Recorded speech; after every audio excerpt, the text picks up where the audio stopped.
Pues a ver, hay una pregunta que siempre me ronda la cabeza.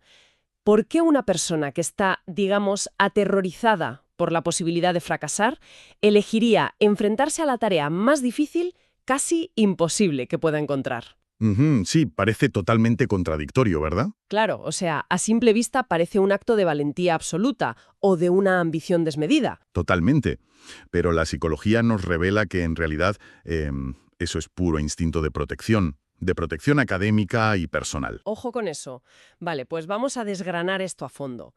Hoy, en esta inmersión profunda, inauguramos una sesión de repaso intensiva centrada íntegramente en el tema 4, los motivos. Una sesión vital, añadiría yo. Sí, sí, es una herramienta de supervivencia académica para quien nos escucha. El objetivo hoy no es hacer un repaso superficial y aburrido, sino decodificar el engranaje real de la mente humana. Para preparar el examen, la meta es priorizar la comprensión profunda.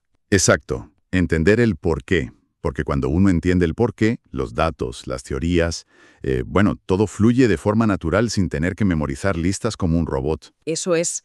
Y esa paradoja de elegir lo imposible para proteger el ego que mencionábamos al principio es, a ver, la punta del iceberg. Solo la punta, sí. Para comprender la motivación humana hay que abandonar esa idea de que somos simples máquinas de reaccionar. El hilo conductor de toda esta sesión va a viajar desde el cuerpo físico, es decir, la supervivencia pura y dura, hasta la mente. El terreno del crecimiento personal. Eso es, el logro y la adaptación social. Pues ese viaje del cuerpo a la mente nos da un mapa conceptual perfecto. Pero antes de meternos a diseccionar los motivos concretos, resulta fundamental definir qué es la motivación y cómo ha evolucionado su estudio. Ujú, la base de todo. Claro, por definición, los motivos son fuerzas internas impulsoras.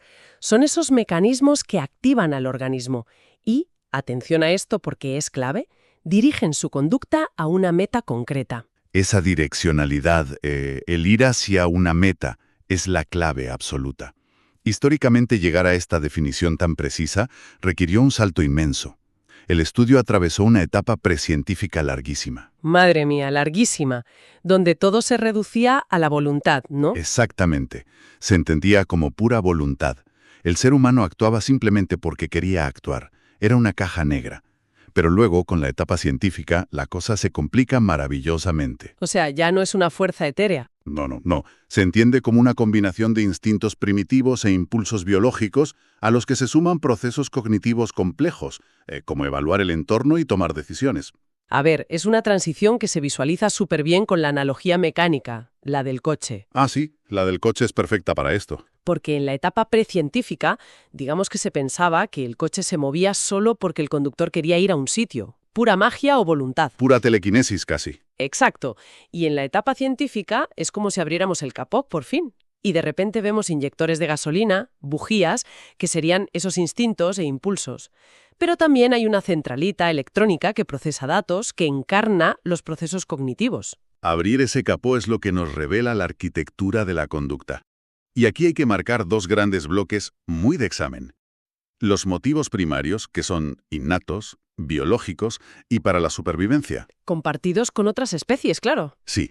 Y por otro lado, los motivos secundarios, que son aprendidos, sociales y orientados al desarrollo personal. Vale, pues bajemos al nivel fisiológico primero, al termostato del cuerpo, esos motivos primarios que nos mantienen vivos. Aquí el consenso académico marca 4 pilares que son innegociables. Hambre, sed, sueño y sexo. Eso es. Y tienen características muy de test. Ojo a quien esté tomando notas. Son regulatorios, propositivos y persistentes. Porque la necesidad no cesa hasta que se satisface, claro. Exacto. Y están modulados por factores psicosociales. Pero espera, hay un detalle aquí en el temario que genera muchísima confusión. La literatura insiste categóricamente en que los motivos primarios no son actos reflejos. Subrayado, no son reflejos. Es vital tener eso claro. La diferencia está en la complejidad neurológica. A ver, un reflejo, como quitar la mano del fuego o estornudar, es automático. Médula espinal troncoencefálico. No hay mediación consciente. Un estímulo y una reacción inmediata. Exacto. Pero lo fascinante aquí es que sentir una sed extrema en el campo no genera un movimiento automático hacia el agua. requiere cognición. El cerebro tiene que recordar dónde hay una fuente, planificar la ruta y caminar. Hay intención, hay una meta. O sea, esa intencionalidad es la frontera entre reaccionar y estar motivado.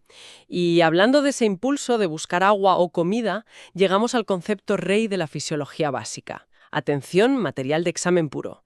Walter Cannon. Cannon y su concepto de homeostasis. Cannon, efectivamente. Ojo con ese nombre. El concepto de homeostasis de Cannon es un pilar de la biología moderna. Describe cómo el organismo mantiene un equilibrio dinámico de sus estados internos. Un equilibrio que no es estático, ¿verdad? No, para nada. Es una balanza que se ajusta constantemente. Y la forma en que el cuerpo logra esa homeostasis de Cannon es mediante un mecanismo crucial, la retroalimentación negativa. Vale, el famoso termostato doméstico. Ese es el mejor ejemplo. Claro, si la sala tiene que estar a 21 grados y se enfría, el termostato detecta el déficit y enciende la calefacción. Pero la clave de la retroalimentación negativa viene ahora. Cuando se alcanzan los 21 grados de nuevo. Eso es, el sistema envía una señal de parada. Dice, oye, déficit cubierto, apaga el motor. Es ese freno lo que define la retroalimentación negativa. Y el cuerpo hace esto con el hambre, que es súper complejo. La teoría nos habla de una doble vía. La regulación a corto plazo, o teoría glucoestática, que vigila la glucosa en sangre. Es la alerta de falta energía ya. El hambre inmediata. Sí. Y luego está la regulación a largo plazo, la teoría lipoestática. Esta monitorea la grasa, los lípidos, para mantener el peso estable en el tiempo. Aunque lo curioso del hambre es cómo el entorno social la invade constantemente. Ese termostato biológico se rompe muchísimo. O sea, en una celebración se come por convención social, no por déficit calórico. Totalmente.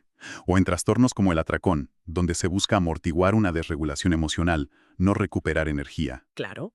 La biología pone la base, pero el contexto la sobrescribe. Y bueno, una vez que el organismo está a salvo, que no va a morir de hambre o de sueño, entramos en los motivos secundarios. Pasamos del cuerpo a la mente. Exacto. Más allá de sobrevivir, ¿qué nos mueve a actuar? Y aquí llegamos al core absoluto de esta sesión. Carne de examen total.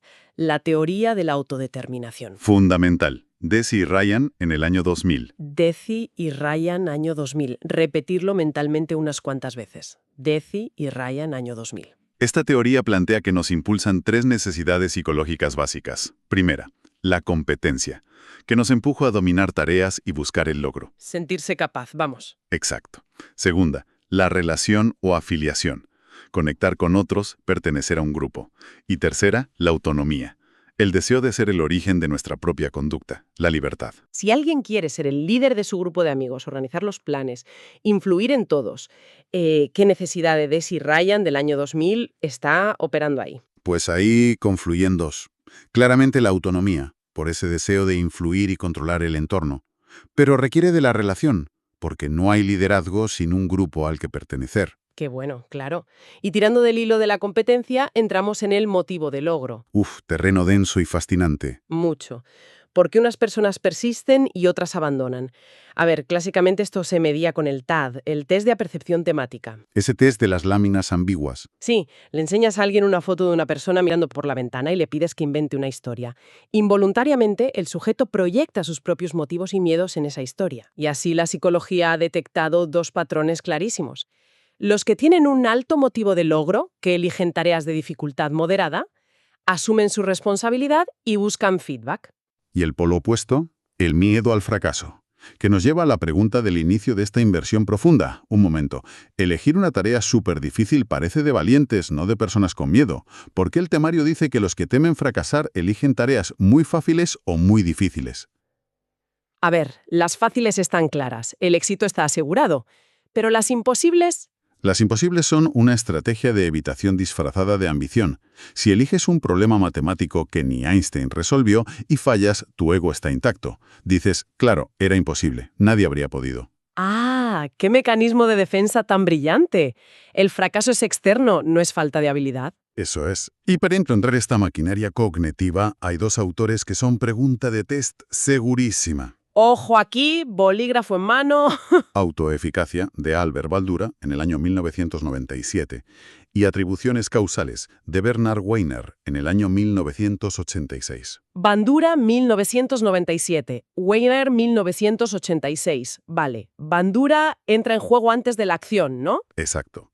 La autoeficacia de Bandura de 1997 es la convicción que tiene uno mismo de que es capaz de organizar y ejecutar las acciones para una meta. Si es alta, te esfuerzas más. Y Weiner entra después. Weiner, con su modelo de 1986, entra cuando ya has terminado. Son las atribuciones causales, porque he aprobado o suspendido. Claro, y para que la motivación sea sana, las atribuciones del éxito tienen que ser internas y controlables, ¿verdad? He aprobado porque he planificado mi estudio. Es interno y lo puedo repetir. Y esa la suerte, que es externa e incontrolable, no hay motivación futura. Y para cruzar todo esto tenemos un modelo contemporáneo superútil. El modelo 2x2 de Elliott y McGregor. Año 2001. Elliott y McGregor, 2001. Ese mismo. Cruza dos dimensiones. Por un lado, maestría, que es querer aprender de verdad, frente a rendimiento, que es querer demostrar a los demás. Y por otro lado, aproximación frente a evitación. Exacto. En un aula, el estudiante de aproximación maestría quiere dominar la materia. Es el más resiliente. Pero el de evitación rendimiento. Ese estudia aterrado, solo para no parecer el menos inteligente de la clase. Un desgaste absoluto, basado en la ansiedad. El modelo 2x2 de Elliott y McGregor de 2001 te ubica perfectamente. Es súper revelador. Pero, claro, en la práctica, si alguien nos escucha y quiere aplicar esto para, no sé, organizar su estudio o cambiar un hábito, ¿cómo bajamos todo esto a la tierra? Pues con el estándar de oro para el cambio de conducta. El modelo transteórico de Prochaska y Di Clemente. Prochaska y Di Clemente, otro clásico absoluto. Lo revolucionario de este modelo es que rompe la idea de que cambiar es una línea recta. Sí, el cambio humano es una espiral. No es lineal y tiene fases muy claras. Precontemplación, contemplación, preparación, acción, mantenimiento y la recaída. Si alguien intenta organizar su estudio, ¿cómo sabe en qué fase de Prochaska y Di Clemente está? A ver, en precontemplación piensas, el examen está lejos, no pasa nada. Hay ceguera. Vale. En contemplación hay ambivalencia. Debería estudiar, pero qué pereza. En preparación, ya limpias el escritorio y haces un horario. Ya hay pequeños actos. Sí. Y luego pasas a la acción y al mantenimiento. Pero lo crucial es la recaída. A veces, perder una tarde de estudio se ve como un fracaso total y se abandona todo. Claro, el dramatismo de ya lo he arruinado todo. Exacto. Pero para Prochaska y Di Clemente, la recaída es parte de la espiral. Te da información. Analizas por qué fallaste, ajustas las metas y vuelves a empezar con más experiencia. La recaída no es volver a la casilla de salida. Qué importante es ese enfoque clínico. Bueno, el recorrido de hoy ha sido intenso. Para fijar todo este conocimiento antes del examen, hagamos un peloteo rápido. Una especie de flashcards auditivas. Yo te lanzo el concepto y tú me das el autor, o viceversa. Venga, un repaso integrador extremo. ¿Listo? Allá vamos. A ver, equilibrio dinámico del cuerpo. Homeostasis de Cannon. 3 necesidades psicológicas básicas, año 2000. Teoría de la autodeterminación de Deci y Ryan. Convicción previa sobre la propia capacidad. Autoeficacia de Bandura, año 1997. Explicaciones sobre por qué hemos aprobado o suspendido. Atribuciones causales de Weiner, año 1986. Las 4 dimensiones, maestría y rendimiento. El modelo 2x2 de Elliott y McGregor, del 2001. Y el cambio de hábitos en forma de espiral. El modelo transteórico de Prochaska y Di Clemente. Madre mía, qué maravilla de síntesis. Un mapa conceptual perfecto para garantizar el éxito en la evaluación de este tema. Y para cerrar esta sesión, cabe plantear una reflexión muy profunda conectando todo el temario directamente con la mente de quien nos escucha hoy. A ver, me intriga. Usando el modelo 2x2 de Elliott y McGregor, cabe preguntarse cuál es la razón exacta por la que alguien ha aguantado toda esta inmersión tan densa. Buena pregunta. ¿Es por un motivo de aproximación maestría?